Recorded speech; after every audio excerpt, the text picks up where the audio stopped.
এগুলো হচ্ছে rechargeable pencil battery. দেখেন এখনো কিন্তু পেন্সিল ব্যাটারি অনেক ইউজ হয়ে থাকে, বাট কিনতে গেলে দেখা যায় প্রতি পিস 15 টাকা করে কিনতে হয়।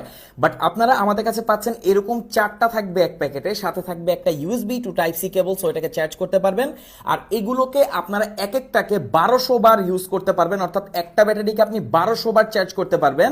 সো এক্ষেত্রে যদি 15 টাকা করে হয়, একটা ব্যাটারি আপনার 18,000 টাকা সেভ করবে, আর 4টা ব্যাটারি মিলে 72,000 টাকা।